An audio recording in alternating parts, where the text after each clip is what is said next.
Hello, everyone, and thank you for taking the time to join us today. I'm Tanuja Kopal, Special Projects Consultant for The Scientist, and I would like to welcome all of you to the first in a series of really exciting webinars being hosted by The Scientist this year. Today, we are going to discuss cancer immunotherapy, an area that has attracted a lot of attention in recent years. Many academic labs and pharmaceutical and biotechnology companies are looking to find ways to modulate the immune system to effectively treat different types of cancers. And we have with us today two experts who will be sharing their perspectives on what's happening in this field and what we can expect to see going forward. I would very much like for all of you to take advantage of this unique opportunity to interact with both our experts in real time by posing questions, expressing your thoughts and concerns. You can communicate with us anytime during the webinar by typing in your comments or questions into the question box, which is on the left-hand side of your screen. After the speakers have given their talks, we will spend some time to discuss the issues that you bring up. The webinar platform is very simple and very user-friendly. You can move and expand the slide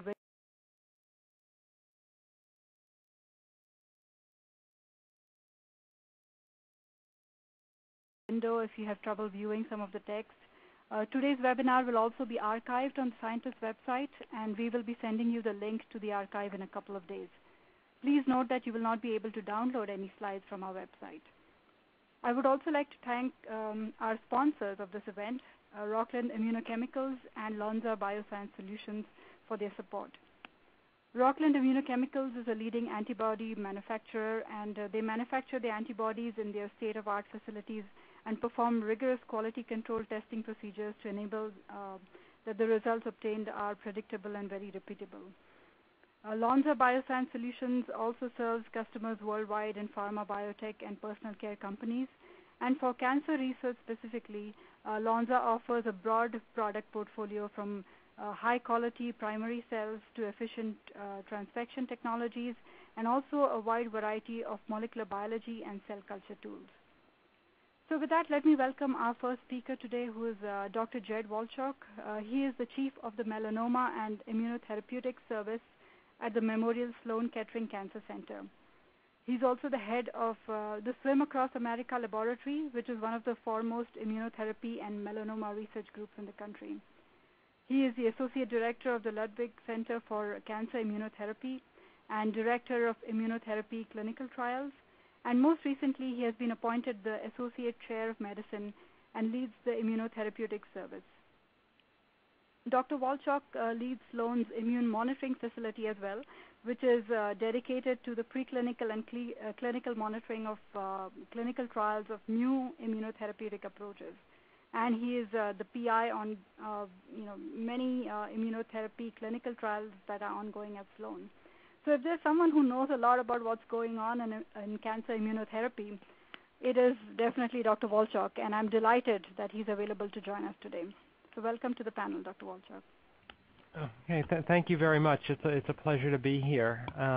So I'm going to concentrate my talk on the area of immunologic checkpoint blockade, which, as many of you may know, has emerged as a very exciting area for immune modulation to generate responses to targets on cancer cells. And I just want to remind everyone that it was only actually in 2011 that the Hanahan and Weinberg hallmarks of cancer included a host immune component, and that avoiding immune destruction is now considered to be really one of the classical hallmarks of cancer. And it really firmly puts in place the idea that what allows a cancer to survive is not just the classical conception of ceaseless proliferation and invasion, but rather the evasion of host defense, which would otherwise be attracted to the danger signals that it presents. Now, one of the really important observations in the past, let's say 15 years, has been the understanding at a deeper level of how T-cell activation is regulated at a molecular level. And based upon several decades of very important basic science research, we now have a much better understanding of what are the molecular events that both activate and dampen T-cell reactivity. And one of the molecules that has emerged to be central in this area is a molecule called CTLA-4. And in the slide which is currently being shown, which depicts a very simplified version of T-cell activation, the T-cell on the top sees its antigen, which here is depicted as a little red ball, with its highly polymorphic T-cell receptor. And this antigen is classically a peptide bound to an HLA molecule, and this highly specific interaction between the T-cell receptor and antigen is termed by immunologists to be signal 1. Now, we know that signal 1 is insufficient to activate a T-cell. It needs to be accompanied by something called a co-stimulatory signal, or signal 2. And in this diagram, this is depicted as CD28, an activation marker on the T-cell, ligating a member of the B7 family of co-stimulatory molecules, which are also called either CD80 or CD86. When these two positive signals are delivered to the T-cell, the antigen recognition and co-stimulation, then the T-cell becomes activated and a productive immune response ensues.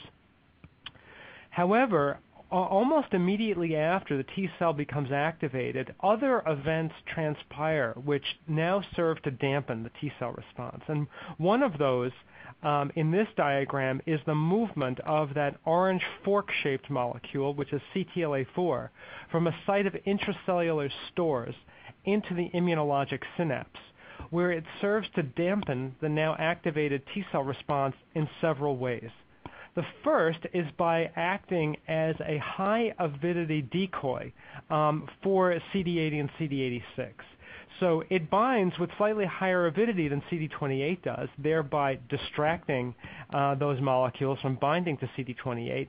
And when it does engage, the ligation of CTLA-4 delivers negative or inhibitory signals into the T-cell. And we know that this interaction is critical to immune regulation because mice that have been knocked out for CTLA-4 die at about 3 weeks of age of fulminant lymphocytic infiltration of almost every organ in the body.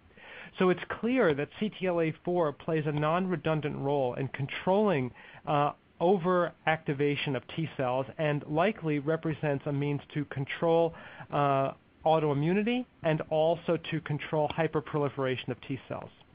Now, based upon those observations, my former colleague from Sloan-Kettering, Dr. Jim Allison, who's now at MD Anderson, theorized that if one could temporarily block CTLA-4, such as with a monoclonal antibody, one could allow for a finite period of more robust T-cell activation and proliferation because CTLA-4 has been blocked. And he went about making a series of monoclonal antibodies, first for use in preclinical models that block CTLA-4. And eventually through collaboration with Medarex and then with Bristol Myers Squibb, one of these antibodies has gone on to clinical development and is known as Ipilimumab, which is written on the right side of the slide there. Now, in the preclinical models that Dr. Allison worked on, the data was quite clear. So this is tumor growth kinetics from a mouse syngeneic colorectal cancer model using a transplantable colon cancer. And you can see that mice that are treated with anti-CTLA-4 have durable control of tumor growth, whereas mice treated with an antibody to the activation marker CD28, if anything, have a slightly enhanced level of tumor growth compared to mice that were left untreated. Now, I drew a red circle around that little bump in the curve where it was clear that tumors grew before they regressed. And in fact, that was an important thing to recognize because as we began to interpret the first clinical data coming from patients who were treated with CTLA-4 blockade, there was a bit of a lapse of memory that these mice actually got sicker before they got better. And unlike therapies that directly target tumor cell proliferation, where you can see tumors begin to cease their growth or shrink quite rapidly, here, since it's a more indirect form of cancer therapy, tumors may grow before the immune system is sufficiently potentiated to recognize antigens on the tumor and cause those tumors to shrink.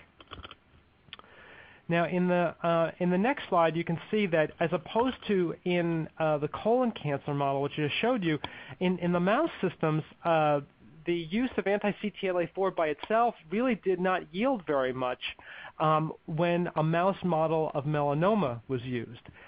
Only when that CTLA-4 blockade strategy was combined with a GM-CSF secreting tumor cell vaccine could durable control of tumor growth transpire, as you can see in that yellow line at the bottom.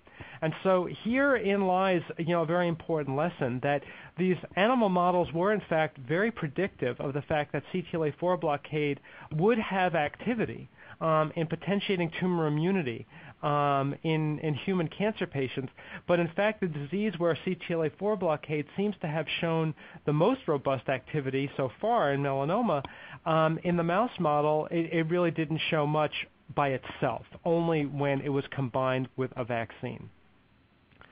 Now, this next slide actually shows photographs of one of my patients who was treated in one of the phase 2 clinical trials of Ipilimumab.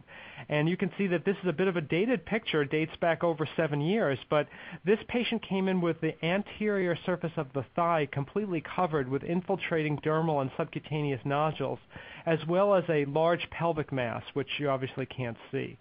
At the time of the third dose of the antibody, which is usually delivered once every 3 weeks, all of that palpable disease had regressed. You can see on the right side of the slide. But you can also see that there are areas on that left leg that are still hyperpigmented. There are still some, pigmented macules there, and we were quite interested to see why there was not complete disappearance of any sign of the disease, even though the palpable aspects were really quite dramatically lessened. And so we performed a punch biopsy of one of these pigmented areas, and we're very pleased to see that our pathologist did not find any evidence of melanoma in those sites, but rather described a, quote, tumorous nodule composed of macrophages and lymphocytes. And the reason that it was pigmented is because the macrophages were stuffed with the melanin pigment from the debris of the killed melanoma cells. And you can see a little bit of that better at higher power on the bottom. Now, in the next slide, we did some immunohistochemistry to look into this a little bit more, and you can see that on the top there was a nice infiltrate of CD8 positive T cells, and on the bottom a lesser infiltrate of CD4 positive T cells, which are the bright pink cells. The lighter ones are in fact macrophages. But this was a very nice sort of visual proof of principle that the medicine did exactly what it was designed to do, and that is to replace a growing tumor with an infiltrate of very activated immune cells that led to that tumor's destruction.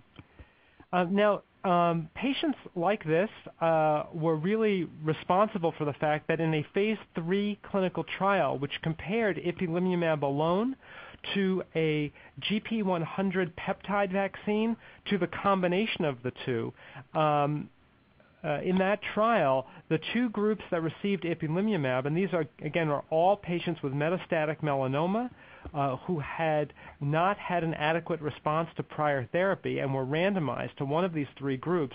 The patients in one of the two Ipilimumab groups, which are the green and the blue colored curves, had a statistically significant improvement in overall survival compared to the group that got the peptide vaccine alone. Now, the hypothesis in this experiment was, in fact, that the combination of the peptide vaccine with Ipilimumab would be better than even Ipilimumab alone. Turned out not to be true. In fact, the two groups were the same in terms of overall survival. But the statistically significant improvement in overall survival with a hazard ratio of about 0.67 represented the first time in which any intervention could improve the overall survival of patients with metastatic melanoma, and it was quite satisfying that this was a durable effect, which would be expected from immunotherapy. And what we explained to our patients is that Ipilimumab benefits about 20 to 25% of patients, as you can see in this next slide. This is pooled data from over 5,000 patients in the expanded access program for Ipilimumab, and you can see the 3-year overall survival rate is 21%. And that's both a challenge as well as an achievement. It's an achievement because we know that the prognosis of patients with metastatic melanoma before this and also the development of targeted therapies for this disease was really quite limited. The median survival was about 7 months. And so to have about a fifth of patients alive for 3 years or longer is certainly a step in the right direction. But we also knew that we needed to do better because we need not just to help 20% of people, but in fact to help more. And one of the other observations that we made was, in fact, that some patients get better quickly, like I just showed you, with those leg nodules getting better, but other patients represent more of a clinical challenge. With an example shown here, this is a CAT scan of a patient through the liver, which is that big gray organ on the left side of the slide. And you can see pre-treatment there are some small liver metastases, which are these darker gray nodules. And at week 12, after 4 doses of Ipilimumab, you can see that there are more of those nodules. The ones that were there before are larger. But in fact, despite the fact that the patient was showing every indication of the melanoma getting worse, on that day the patient told me that he felt better. And so it was one of these moments that taught us a lot about separating the patient really from what we think the clinical data is telling us. And the clinical data on a CAT scan just says spots are getting smaller or larger. It doesn't tell us whether those spots are getting larger because they're now full of lymphocytes or whether they're getting larger and are about to get much smaller. And it was in fact the patient's description that he felt better that motivated us to basically ask him to come back in about 2 months and have another set of scans done with no intervening therapy. And with that, you can see that about 8 weeks later, most of that disease was gone. It continued to regress, and this patient who had a liver that was quite full of melanoma in September of 2006 is now remaining in a complete remission over 7 years later. But I would point out one of the challenges here is that the endpoint for this clinical trial was the response rate, the radiographic response rate. How many patients have tumors that get better, just measured by size at a given time point? And in the clinical study report, which is the official document describing the results of the trial, this patient is described as drug failure because on this week 12 imaging, the tumors got bigger. Doesn't incorporate the idea that he is actually alive and essentially free of disease 7 years later. And so this was a very loud call out to all of us in the community, both the academic investigators as well as our industry colleagues, to develop novel ways to measure the efficacy of immunologic therapies, which again don't necessarily target the tumor directly like an anti-proliferative drug would. And so we came up with a set of revised response criteria called the immune-related response criteria, which basically take the standard imaging criteria and make 2 changes. The first is to ask that investigators confirm progression when the patients are feeling okay, so just like we did with that 6 to 8 week later scan. And the second is to stop segregating new lesions from index lesions. So if a patient has, 11 tumors and 10 of those go away, but they develop a new one somewhere, by standard imaging criteria, that one new tumor classifies the patient as progressing. And so we believe that, in fact, that new tumor may be apparent because it's now full of lymphocytes, or perhaps because the immune system just needs a slightly longer period of time to recognize it. And therefore, perhaps it's the total tumor burden that should be measured and not new versus index. And with those two changes, the confirmatory scans, the non-segregation of new from index, we've identified this new group of patients here in the Ipilimumab database from the phase 2 trials. This dark blue line represents patients who by standard imaging criteria were classified as progressors, but by these new criteria were classified as responders.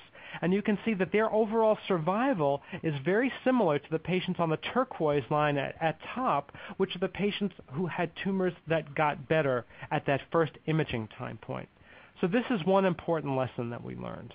Another is really the fact that this type of therapy represents an urgent call out for the development of biomarkers to identify those patients who are going to respond and also to identify those patients who are going to have significant toxicity. And this is a good reminder for me to talk to you about the fact that this type of treatment definitely can have side effects. It can produce tissue-specific inflammation, most notably in the skin and the gastrointestinal tract, which can be quite serious if not reversed. In most cases, we can use common immune-suppressing medicines to reverse these side effects, but there is nothing tumor-specific about this kind of therapy. We are blocking this critical braking mechanism on all T cells, not just on the ones that recognize antigens present on the tumor. And so we need to be prepared for a new type of side effect, unlike other forms of anti-cancer therapy. The other opportunity we had with the presentation that some patients benefit while others don't is to identify biomarkers. And in a study that we did looking at different doses of Ipilimumab, we actually looked at the absolute lymphocyte count in the peripheral blood. And what we could see is that at higher and higher doses of Ipilimumab, we got a steeper and steeper increase in the number of lymphocytes in the peripheral blood, which would be really an on-target pharmacodynamic effect because of the normal physiologic role that CTLA-4 plays. Now, if we look at some individual patients treated here at Memorial Sloan-Kettering, in the expanded access program, if we segregate patients by those who had benefit versus those who didn't, the patients who had benefit seemed to have a higher rise in their lymphocyte count versus those who didn't, if we just judge by this absolute lymphocyte count available on a standard blood count done in clinic. Now, if we further look at this, if you concentrate on the right side of the slide, which is the week 7 on-treatment lymphocyte count, you can see that in any population that we've looked at, either patients on clinical trials or those treated with commercially available Ipilimumab, regardless of dose, there is a significant prognostic importance of the lymphocyte count being greater or less than 1,000, which is sort of the lower limit of normal, for this week 7 value. Now, if you look at the bottom curve, those are patients treated with BRAF inhibitors, and you can see that there's no difference in outcome based on lymphocyte count, indicating that this is really a pharmacodynamic marker relevant to immunotherapies, and the lymphocyte count is not a general marker of outcome for all patients with melanoma. The other way that we sought to improve, on this 20% of patients who benefit would be to consider the fact that on the left side of the slide there are a variety of ways in which tumor cells could be attractive to the immune system. And if we formed combinations of treatments, perhaps that would allow for potentiation of activity. And so one of those ways was using radiation therapy. And this is a little brief history of a patient that we treated here, a woman who developed metastatic melanoma that was refractory to chemotherapy. It returned after a removal of the lower part of the left lung. And then in these scans that you now see, the white arrow in the upper left is pointing to a subpleural metastasis which abuts the vertebrae, which was growing. And just in the red circle are some thoracic lymph nodes. The larger red circle is the spleen, and the black arrow is pointing to a hemangioma in the liver, which is just a abnormally large blood vessel. Now, this patient began Ipilimumab in August 2009 and continued on it for about a year and a half with gradual, slow enlargement of that dominant tumor indicated by the white arrow. But this patient also had gradual enlargement of the thoracic lymph nodes in the center, and in the spleen, in the larger red circle, you can see this buckshot appearance of small metastases that had come into the picture. And so because of the enlargement of the dominant tumor, we asked one of our radiation oncology colleagues to deliver 3 fractions of image-guided radiation therapy to that tumor to help with some pain. And so that tumor was treated with the plan shown in the lower left side of the slide with 3 fractions of radiation. And then in January of 2011, right after the radiation, not much difference, perhaps more disease in the spleen. But in April 2011, quite a striking improvement with both a regression of the dominant tumor in the subpleural space, but also the thoracic lymph nodes shrinking, and also the spleen now clearing. And this, we believe, is an example of something that in the radiation oncology literature has been called the abscopal effect, where if you treat one tumor with a modality such as radiation and kill it in an appropriate way, you actually can turn that tumor into a vaccination site. And in fact, if that vaccination turns out to be happening in the context of the immune system being activated in the background, because we continue to give once every 3-month Ipilimumab, that could lead to distant non-irradiated lesions regressing. And that's exactly what happened with this patient. And to look into this a little bit more closely, we did something, a technique called seromics, where we tested antibody responses to 9,000 different antigens. And we found that just after the radiation, comparing pre and post radiation, there were 10 new antigenic targets with increased titers to, after the radiation, showing that this was in fact a vaccination event. We also showed that with the gray bar indicating the time of radiation, there was an increase in the ICOS expression, and ICOS is an activation marker on T cells identified by Pam Sharma at MD Anderson as being an important biomarker for Ipilimumab.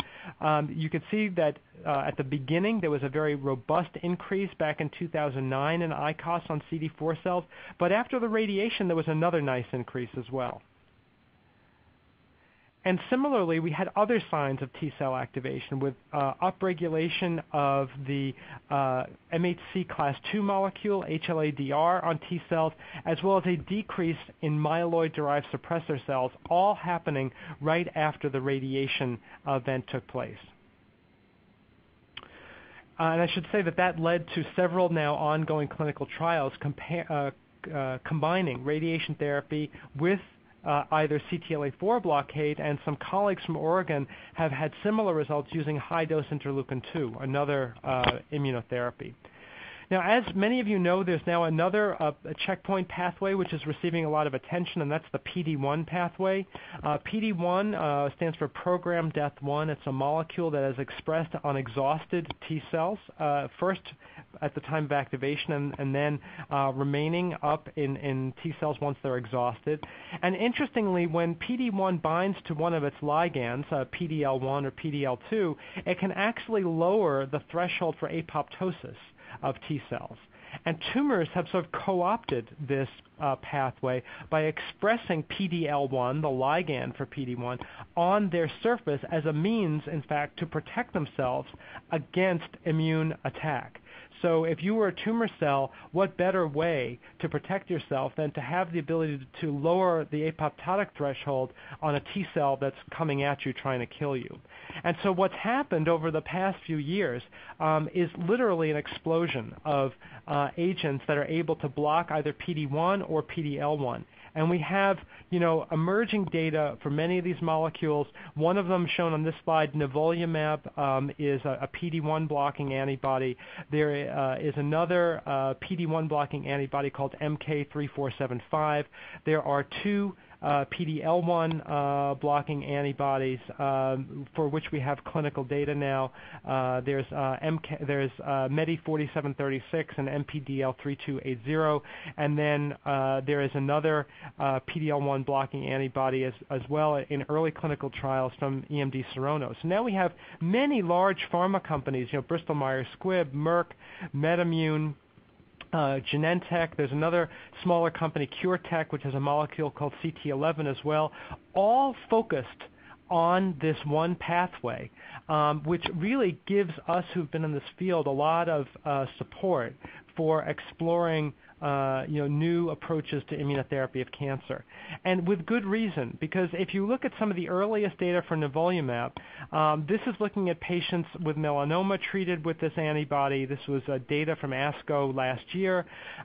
You can see in these individual plots of tumor volume over time that there are a significant number, in this case probably about 30% of patients having significant regressions with nivolumab, some having this sort of progression followed by response, shown on the right, some having new lesions which appear and then regress, again pointing to the need for atypical response kinetics to be captured.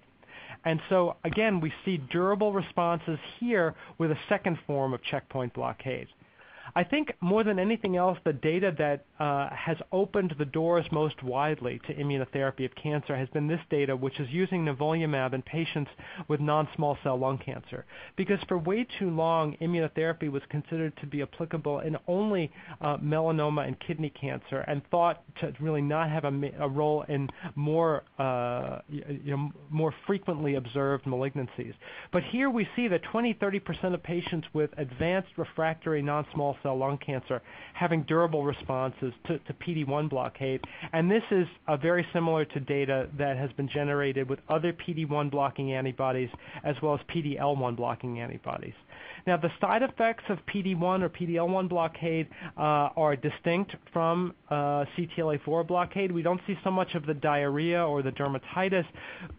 We can see fatigue. We can see some inflammation in the lungs called pneumonitis, and rarely we can see some inflammation in the kidneys. But again, this is, when recognized early, can be reversed with the use of corticosteroids or other immune-suppressing medicines. So with now firm evidence that both CTLA-4 and PD-1 blockade being relevant in the control of several cancers, most obviously melanoma because of the more experience in that disease, we embarked upon a phase 1 clinical trial combining these two approaches together. And this was a joint effort of our group as well as the Yale Cancer Center and the sponsor Bristol Myers Squibb. And it really was not just a 1 + 1 = 2 idea, that just because we had these two pathways we should combine them, but rather there was preclinical science to support that. If you look at the MC38 colon cancer model on the left, this is preclinical data from Alan Corman and Mark Selby at Bristol Myers. You can see that there is significant potentiation in the lower right-hand curve there when both antibodies are used together. And on the right side of the slide is data from Mike Curran and Jim Allison in the B16 melanoma model, again showing better activity when the two pathways are blocked along, in this case, with an autologous vaccine program.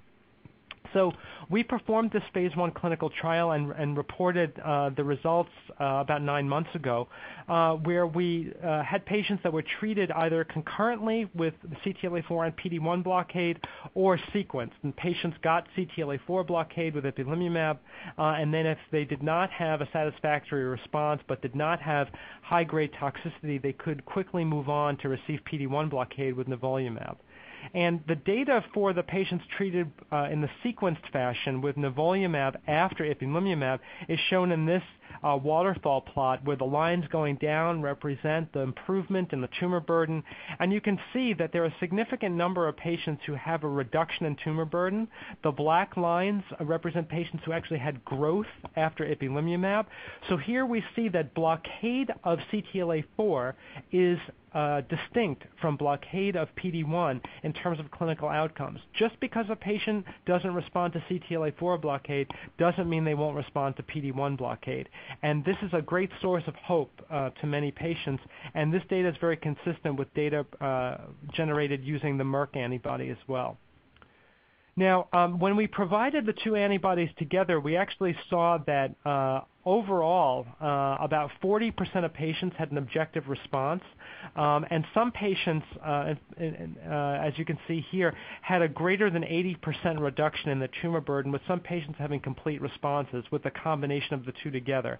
And this type of outcome was something that we were much more used to seeing with a targeted therapy, with like a BRAF inhibitor, and not with immunotherapy. So the fact that we could get the majority of patients to have a reduction in tumor volume, and actually at the optimal doses identified in this trial, we actually had a 53% response rate, meaning that 53% of patients had greater than a 50% reduction in their baseline tumor burden. And in fact, all of those patients had a greater than 80% the first time we looked, was really an important step forward for the field of immunotherapy.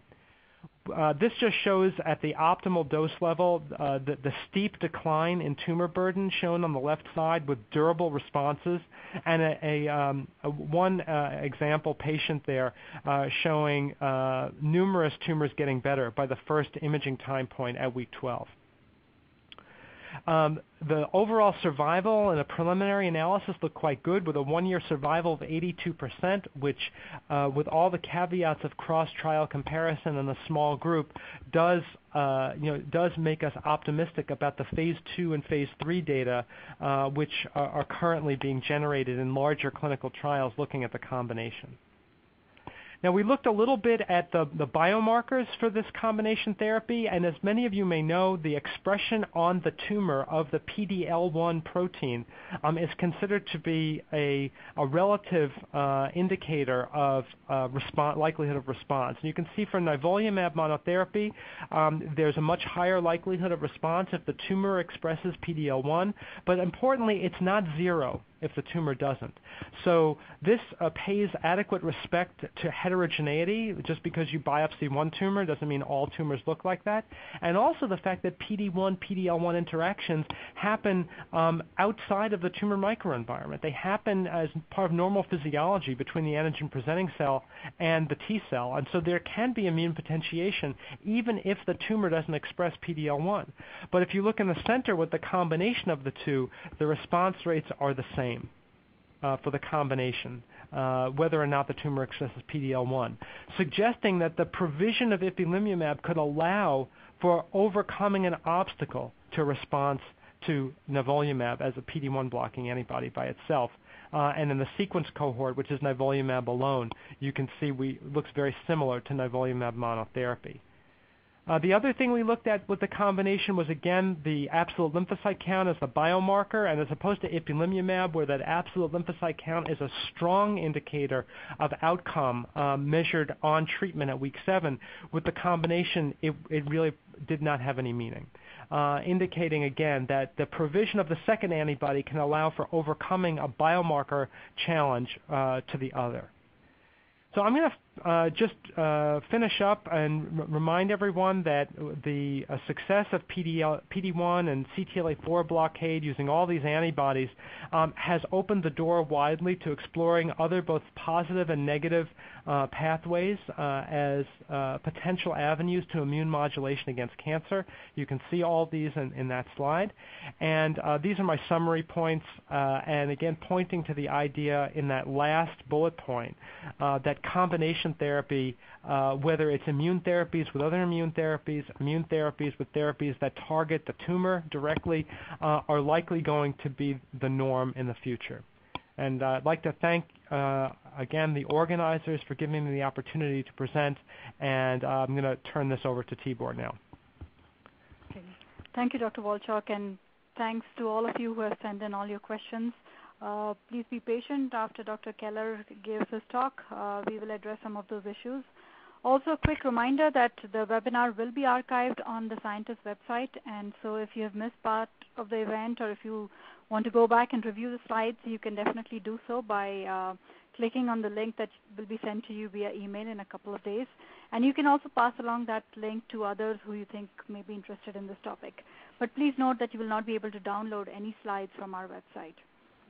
So now to shed light on cancer immunotherapy more from an industry perspective, we have with us Dr. Tibor Keler, who is the Senior Vice President and Chief Scientific Officer of Celldex Therapeutics. Dr. Keler was previously at Medirex, a startup immunotherapy company, for 11 years, and he managed multiple responsibilities including research and development of novel antibody-based products, IND-enabling studies, and clinical sample testing. He was directly involved in the translational work to bring over a dozen products to the clinic, including a variety of bispecifics and fully human antibodies for cancer and infectious disease targets. In 2005, Dr. Keler co-founded Celldex Therapeutics, which was a spin-off from Medirex, and his current responsibilities involve managing the research, product development, quality assurance, and manufacturing departments. Dr. Keler is also very involved in developing a portfolio of immunotherapy product candidates, which include vaccines and antibodies for specific cancer indications. So, Dr. Keler, thank you so much for taking the time to join us today. Welcome. Thanks. It's my pleasure. And following on Dr. Wolchok's presentation that really nicely discussed the science and clinical data supporting the immunotherapy of cancer, I'd like to discuss the opportunities and challenges of immunotherapy more from a drug development perspective. So last year was truly a remarkable breakthrough year for immunotherapy. As Dr. Wolchok presented, we saw new and exciting clinical data on both single-agent and combination checkpoint blockade. And this has led to a whole different level of awareness for immunotherapy. For cancer patients and their physicians, there is new hope for therapies that significantly change the course of their disease. And for drug developers, this awareness and validation translates directly into new opportunities. So what I'd like to do today is briefly discuss four aspects that I think are key issues for developing immunotherapies. First, appreciation for the complexity of the various pathways that control immune responses. Second, the types of drugs and therapies we have available to either block or enhance these immune responses. Third, the benefits and limitations of preclinical models. And finally, I'll discuss some of the considerations for immunotherapy clinical trials. So over the past 2 decades, there's been uncovering of a multitude of pathways that regulate immune responses. Most of the attention is focused on T-cell inhibition and T-cell activation, as Dr. Wolchok was describing, because these are the cells that are most important in fighting the battle and responsible for elimination of the cancer. The T-cells receive much of their instruction through direct interaction with other cells, especially antigen-presenting cells such as dendritic cells, as depicted on this slide. Inhibitory or activating signals are primarily controlled through receptor and ligand interactions that are very tightly regulated. The regulation occurs through the control of the expression patterns of the various receptors or ligands, and sometimes through different binding avidities between the receptors for the same ligands. For example, as Dr. Wolchok had introduced, the inhibitory molecule CTLA-4 has a much higher binding capacity for CD80 and CD86 than CD28, the co-stimulatory molecule for which it shares the same ligands. In this manner, CTLA-4 effectively competes with CD28 and results in T-cell inhibition instead of activation when both molecules are present. Among the molecules that inhibit T-cells, as you've heard, CTLA-4 and PD-1 have been validated as critical and relevant regulators of T-cell activation and function in cancer patients. But behind these, a number of additional molecules that inhibit T-cells have been identified, including several that are not listed here, such as TIM3, VISTA, and LAG3, and new molecules continue to be uncovered. Equally important are the pathways for activation of T-cells that are shown on the right-hand side of this slide. These co-stimulatory signals are critical for the appropriate activation of T-cells, as well as for their survival and generation of memory T-cells. There are a number of new agonist antibodies targeting co-stimulatory molecules in early stages of clinical development. And while this approach is further behind than the checkpoint blockade, appropriately providing these activation signals is likely to be a very valuable component in improving the clinical efficacy of immunotherapy.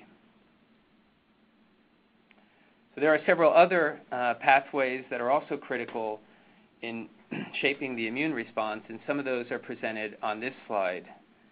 Immune regulatory cells that have immunosuppressive effects are often greatly increased in patients with cancer, and these cells can disable even a strong immune response, especially within the tumor environment. Cells referred to as myeloid-derived suppressor cells, or MDSCs, and tumor-associated macrophages can be recruited to tumor sites where they negatively influence anti-tumor T-cell responses as well as promote tumor growth. These cells suppress T-cell activity through the production of various molecules such as arginase, nitric oxide synthetase, and cytokines. Perhaps the most important immunosuppressive cell type is called a regulatory T-cell, or Treg for short. And these cells are very important at inhibiting immune responses and can do so in both an antigen-specific and non-specific mechanism. So these various regulatory cell types present a yet untapped opportunity if we can find ways to reduce their numbers or activity. Another hurdle that may be overcome through immunotherapy is preventing tumors from escaping immune responses through a process called immunoediting, which was first demonstrated by Bob Schreiber at Washington University. As shown in the illustration on the bottom right, tumors can develop resistance to immune attack by changes through things such as loss of their MHC molecules or loss of a specific antigen, and this makes the immune system unable to recognize the tumor. So regulation of the activity at the tumor microenvironment through immunotherapy may help overcome this resistance. Clearly, the great number of pathways and targets that control the immune response present a seemingly endless opportunity to develop new and better ways to engage and control a patient's immune response. And continued research in this field will certainly uncover additional pathways that may either add or possibly supplant the ones we are working on today. Of course, this enormous complexity also raises a real challenge for testing and determining which of these pathways can translate into the most effective therapies. So next, I'd like to talk about the types of drug technologies we have available for use as immunotherapy. And there are, of course, many categories of drugs that can be used to modulate the immune system, but I believe that recombinant proteins and adoptive cell therapy constitute the major ways that new therapies can be developed today. Recombinant protein technology uses mammalian cell fermentation to generate a highly purified and well-characterized protein. This is a preferred approach due to the well-established track record, and I've separated these into antibody-based and non-antibody proteins. So recombinant antibodies can now be made by a number of very well-established technologies to meet different product profiles. The technology is built on a great deal of experience that provides significant advantage, especially with regards to manufacturing, the regulatory expectations, the well-established pharmacokinetics and biodistribution profiles for these types of agents. Importantly, antibodies can be used in many ways.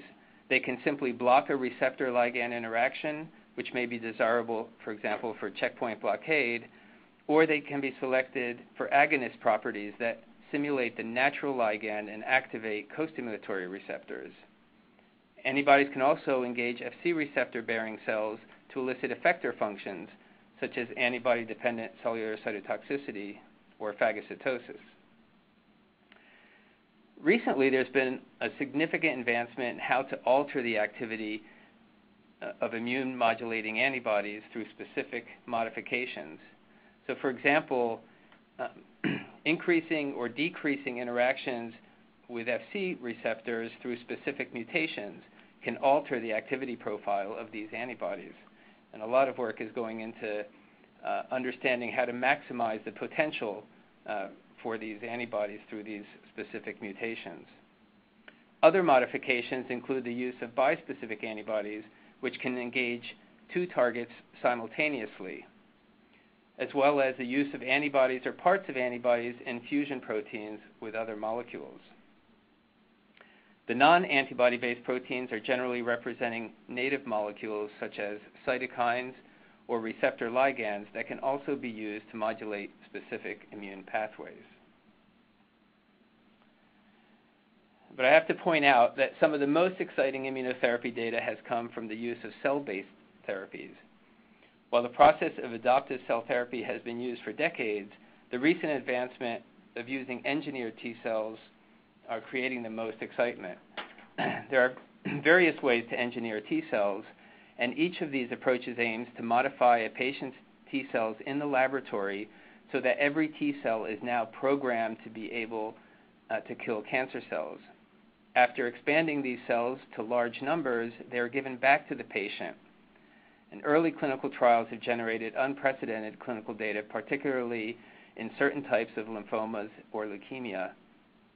And while this approach is truly personalized medicine and still at the clinical development phase, there has been significant progress to make this available on a larger scale.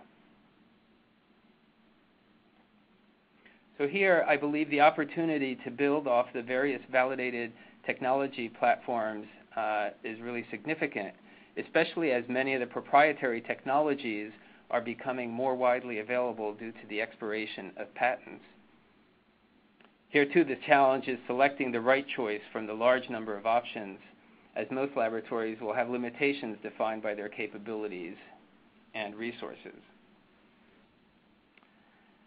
So perhaps the most critical step in development of immunotherapy is selection of appropriate preclinical models that support proof of concept and safety before proceeding to clinical trials.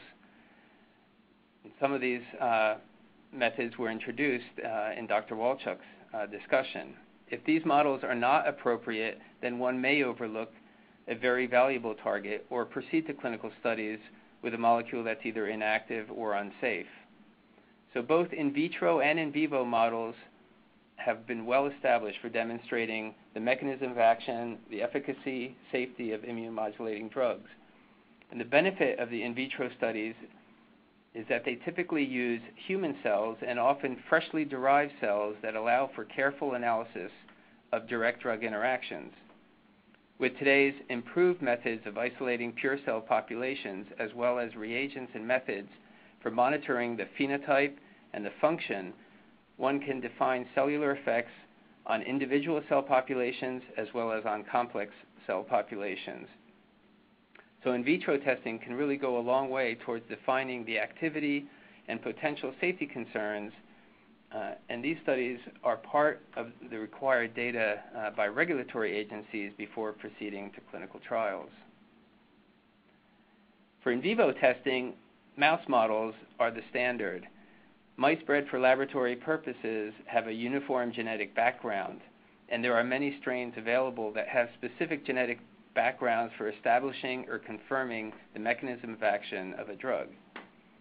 For example, there may be strains available that do not express the relevant target, as you heard from Dr. Wolchok, where mice were specifically eliminated the CTLA-4 target, or perhaps they do not express one of the relevant molecules downstream from that target's pathway. A newer approach referred to as humanized mice are immunodeficient mice in which the immune system is reconstituted with human immune cells, and this model is growing in popularity because of its ability to bridge the gap between mouse models and human studies. So I think the sophistication of the tools and models at our disposal has grown considerably, and this really provides an opportunity to gain greater and faster insight into the expected clinical activity profile of new immunotherapy candidates. However, each model still has limitations, and these limitations need to be well understood. For immunotherapy, the preclinical models are particularly limited in predicting some of the immune-related toxicities that Dr. Wolchok described and have been observed in people. So that's still something that needs to be improved upon. Finally, I'd like to speak a little bit about the clinical development stage for immunotherapy of cancer. The clinical trial stage is the most exciting and important stage in drug development and also requires the most effort, not only from drug developers, but especially from patients and physicians and their support staff. And clinical development is best done through a collaborative effort between the drug developers, physicians, and regulatory agencies. So here I've listed 2 parts to clinical development of immunotherapy to briefly outline some of the opportunities and challenges. Initial data on safety, pharmacokinetics, pharmacodynamics, as well as clinical activity requires a monotherapy approach to establish the effects of the single agent. This initial phase is generally performed in the most advanced cancer patients, and often a mix of different types of cancers are included, which sometimes for immune modulating drugs can make interpretation of the results more challenging. After establishing the single agent profile, combination studies can be initiated with approved drugs or even with investigational agents if there are sufficient supportive data and rationale. And combination studies are clearly the way of the future for immunotherapy, and these will require an adaptive and flexible approach to define the appropriate dose and sequence of these therapies.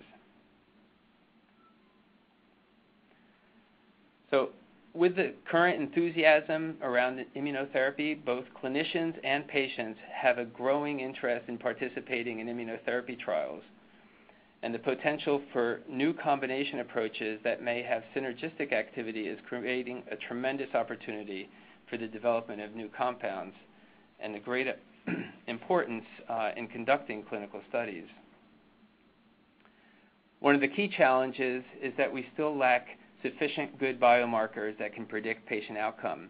So trials require a significant number of patients and may take a long time to reach meaningful endpoints.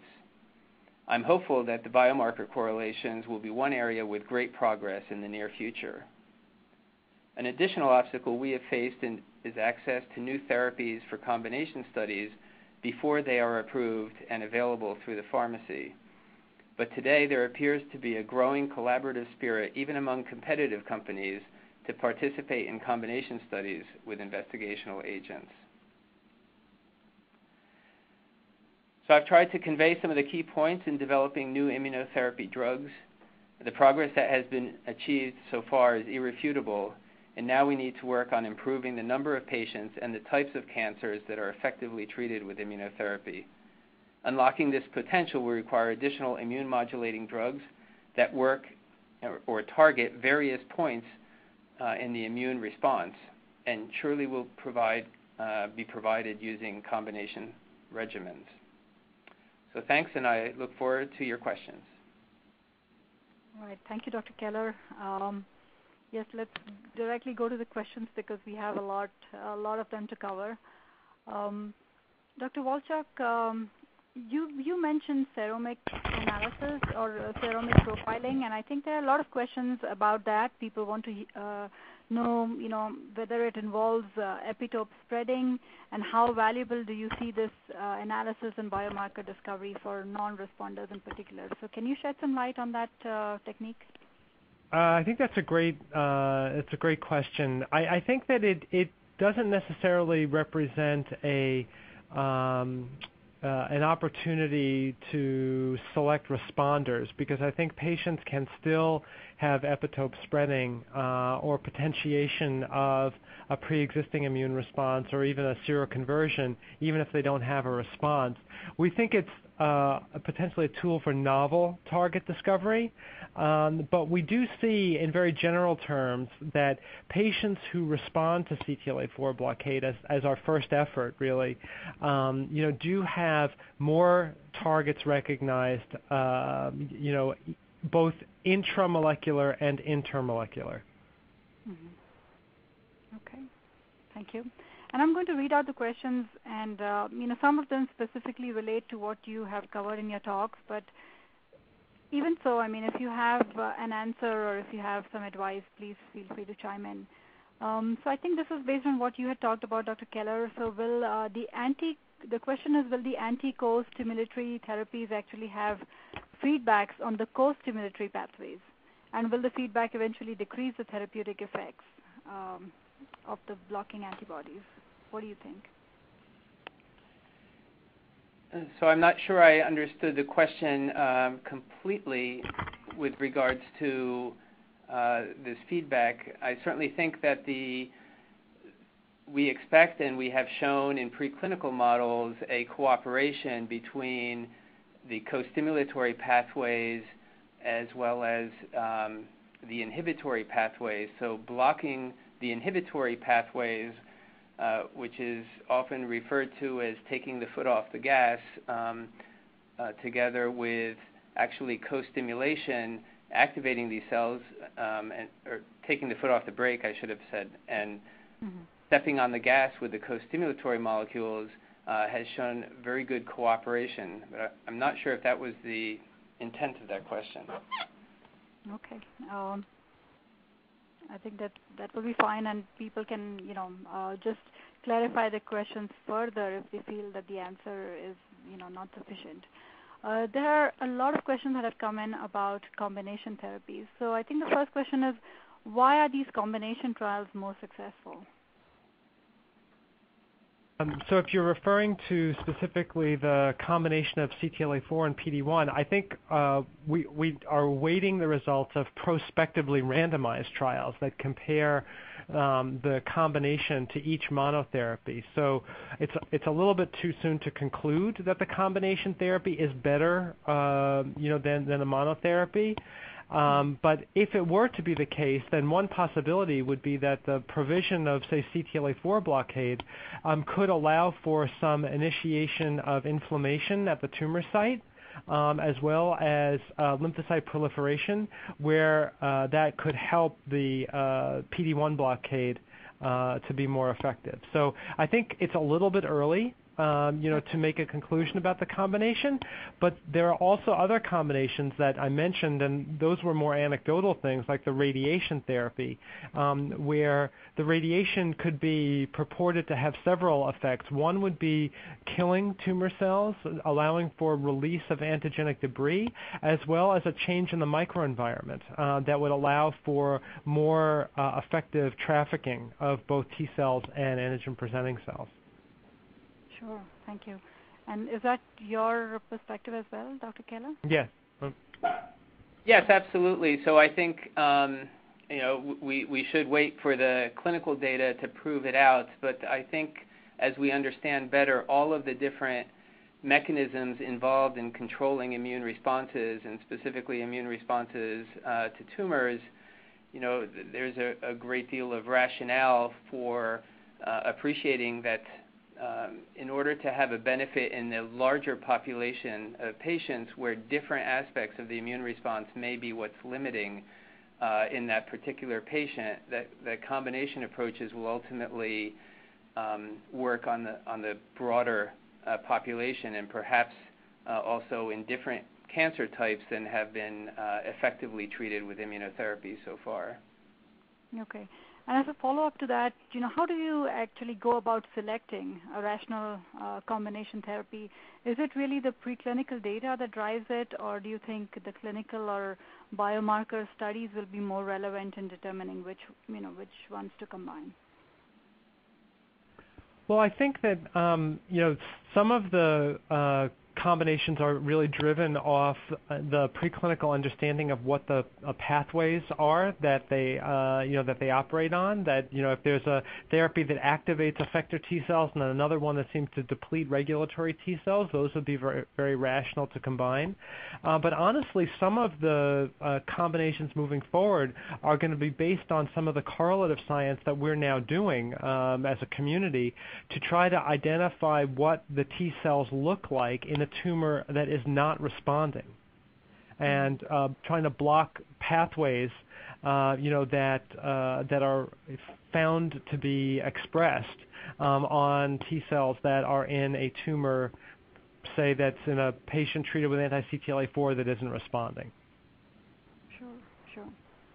And then, do you think there's any value in testing these sort of new immunotherapy molecules in healthy volunteers to get a better understanding of the safety profile? I know you do some of that early on in the clinical trials, but Is there more that we really haven't done that early in the clinical trials. I think it's most relevant and most appropriate to test therapies like this in patients with the actual disease, and there are a few reasons that I personally feel that way. One is really that these patients could be more immune suppressed, and so therefore the safety profile may be more favorable in these patients with cancer because their immune systems are already operating at a lower level, and so there may be more of a window to intervene. So, for example, if you did a trial in a bunch of healthy volunteers and saw some very significant toxicity that would curtail the use of the medicine, then that could potentially shut down development of a drug that might be much differently tolerated in patients with cancer. Mm-hmm. Yeah, I completely agree with Dr. Wolchok. I don't think there is a lot of meaningful data that would come from healthy volunteer studies, at least for the types of immunotherapy that we're mostly talking about here, checkpoint blockade or co-stimulation. Okay. And Dr. Keler, again, a number of questions relating to the humanized mouse models that you mentioned. So can you go into some details about these mouse models and how do you think they can, potentially add value to what you're looking at? Well, certainly there's a number of different approaches to doing these, and without getting very much into the detail, I can say that they are not trivial. Essentially, these mice have to be very immunocompromised so that they don't establish their own immune system, and one uses human cells, typically stem cells or progenitor cells that allow for the differentiation of the various types of human immune cells within that mouse. That allows us to address some of the questions by targeting specific human molecules and intervention between human receptor and ligand interactions in vivo situation. And I think for relatively short-term experiments, those are very valuable, as I mentioned, to bridge that gap from looking purely at mouse data where the mouse immune system has a lot of homologies to the human immune system, but clearly there are significant differences as well. So I think what's most important is that we use all the tools available to us to try to address the questions as best we can to really allow for the best clinical studies to advance. Okay. What do you see the prospect of immunotherapy for prostate cancer? Well, I think we already have some evidence that immunotherapy can be effective in prostate cancer. That comes from two lines. First, there's an approved therapy, Sipuleucel-T, which is a cellular immunotherapy product for prostate cancer. And second, that there are patients who were treated in the clinical trials of Ipilimumab, some of whom had durable responses. And so I think that there's a track record. There may be, so far the efficacy of PD-1 blockade by itself or PD-1 blockade hasn't generated a strong signal, but I think there really needs to be a deeper understanding and perhaps larger numbers of patients treated with these agents. And again, I think combinations are very important. There is some very interesting preclinical science pointing to the type of hormonal manipulation that is normally used for prostate cancer and immune potentiation. And so you may have a global effect on immunity with say an androgen blockade or an LHRH agonist. That would potentially add to the effect of an immunotherapy, both by augmenting baseline immune responsiveness, but also by leading to the kind of favorable tumor cell death that could release antigenic debris.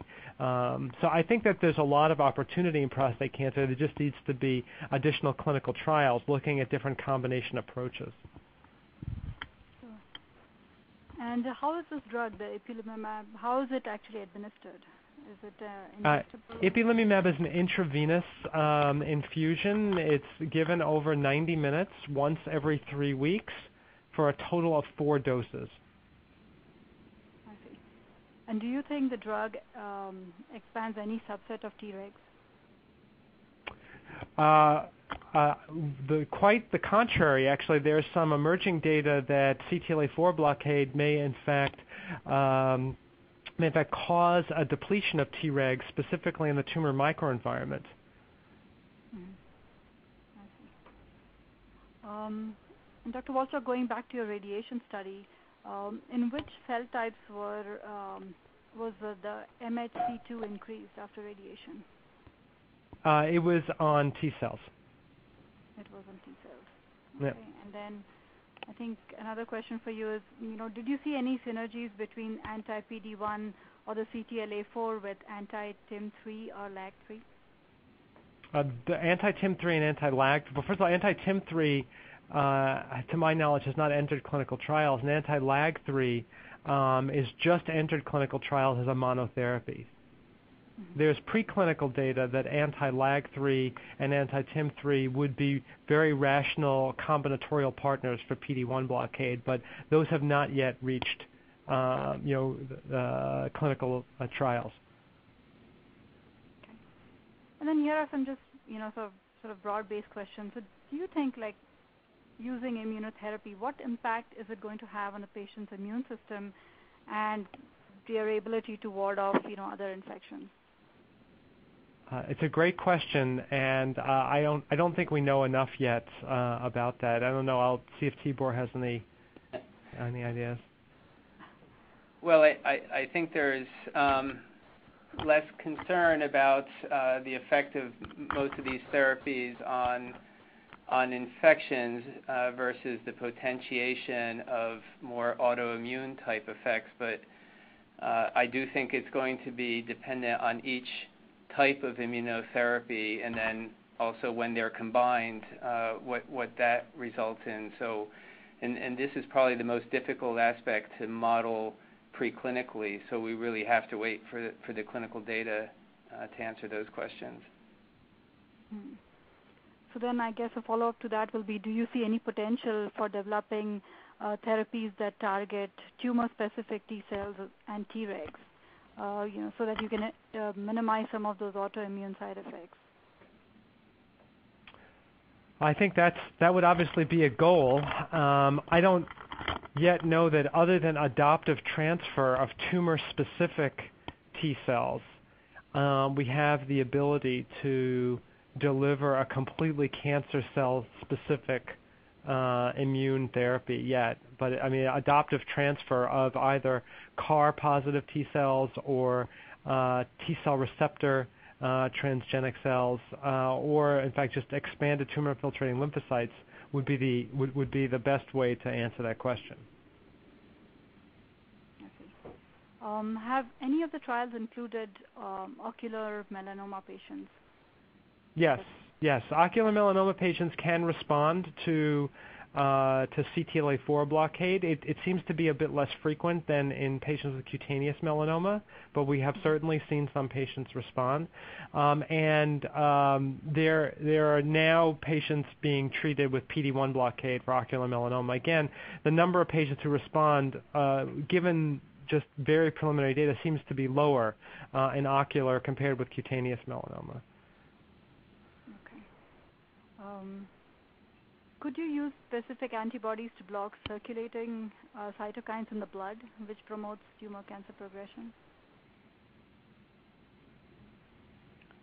I presume you could. I think, though, the real events that we're most concerned about are those happening in the tumor microenvironment and locally. So I'm not sure that simply systemic effects or blocking would be as effective as being able to ensure that you're getting those effects in the local tumor environment. I see. And again, here are some questions that people are trying to get your perspectives on this.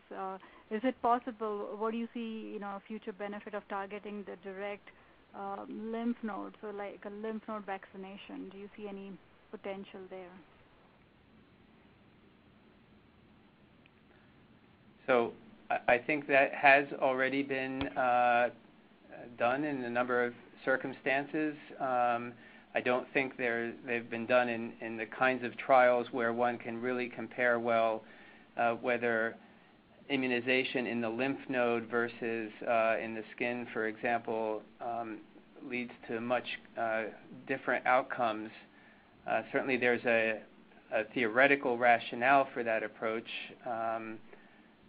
but it's unclear yet whether that's going to be something that's done commonly in the future. What do you think about reports supporting cancer stem cells, and how do you see that fitting in with immunotherapy? I think that this is, I think it's an area of very current, discussion and investigation. I think in some diseases this is better, worked out than in others. But if there could be a particular stem cell population identified, and if there were antigens that were unique to that population, then obviously it would be important to target those. But I think it's a little bit outside the, the focus of this session. And besides CTLA-4 and PD-1, besides those pathways, are there any other exciting targets or molecules that are coming up for immunotherapy? I think there are a few. Some of them were mentioned, LAG3 and TIM3. There's also OX40. There's a molecule called GITR, which is a co-stimulatory family member, the TNF receptor family member. There's CD40. For which there's a clinical reagent already. And then there are antibodies such as the one that targets CCR4, which may represent a way to selectively deplete regulatory T cells. So I think there's an emerging portfolio. Okay, yeah, I think from my perspective, I think, to complement what the excitement that's happened on the checkpoint blockade side, it really will be advances in how to help co-stimulate T cells, because of course blocking the checkpoints without that immune response to begin with won't be effective. And there's a variety of co-stimulatory molecules as Dr. Wolchok mentioned, including targeting CD27, which is now in early clinical development, as well as 4-1BB or CD137. Right, excellent additions, yeah. So the question is, are CTLA-4 and PD-1, are they specific to certain types of cancers, or can you use them for, brain cancers, glioblastomas, and some other rare cancers as well? The agents are currently being explored in glioblastomas right now, so I think it's a very important question, and we hope to have an answer soon. Okay. But to your knowledge, these are not very specific to certain types of cancers? No. Okay. No, for CTLA-4, like I said, we've certainly seen responses in melanoma in the early days, of the program. There was responses in kidney cancer. There were anecdotal responses in ovary cancer. There are responses in prostate. So I think it's a pretty broad spectrum. The first patient to respond to PD-1 was actually a patient with colorectal cancer also. Interesting. Okay. You made a comment about, the increase of MHC2 in T cells. So do you think that's biologically relevant, or can you even use that as a potential biomarker in that case? Well, it's a marker of activation. So I don't know if it's a predictive biomarker or it's just a pharmacodynamic marker. I see. Okay. All right. I'm just trying to see a last few questions. If we link immunotherapy with genetics and use it in therapy or vaccination, do you see that as a possibility?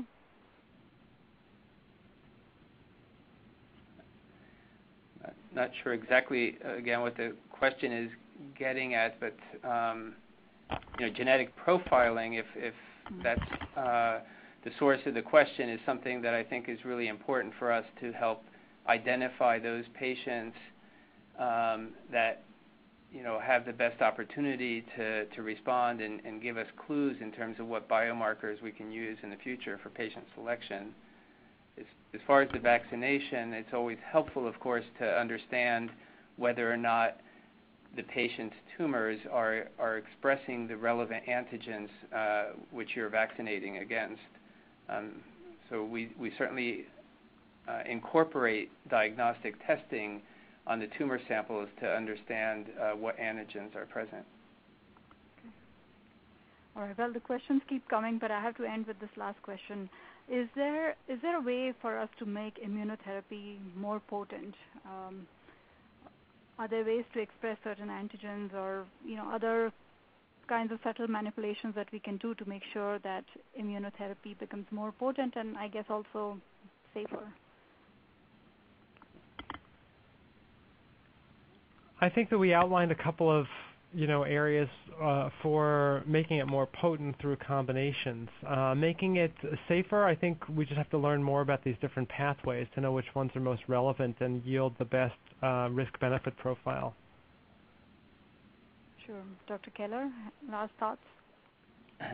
Well, I think what you've heard from us is, first there's a tremendous excitement here with what's already been achieved, but I think we really feel that there's much more to come, and that's mostly going to come through new molecules that are entering immunotherapy and through the proper use of them in combination studies. Sure. All right. Well, thank you all so much. I would like to thank everyone who took the time to join us for the live event and for sharing your questions, your comments, and giving us your feedback. On behalf of the scientists, I would definitely like to thank both Dr. Wolchok and Dr. Keler for taking the time to be with us today and bringing us up to speed with what's going on in this very, very exciting field. And actually, accomplishing that with short 20, 30-minute talks, I think that's an achievement in itself. So thanks a lot. Thank you to our sponsors, Rockland Immunochemicals and Lonza Bioscience Solutions, for supporting this event. And special thank you to our events manager, Kaylee Thomas, as well. She is always handling everything so efficiently behind the scenes for us. The webinar, as I mentioned, will be archived on the scientist website, and the link to the archive will be sent to all of you sometime in the next couple of days. So don't forget to check the website for the archive of the video and also for an update on our upcoming webinars. So until next time, everyone, goodbye and good luck.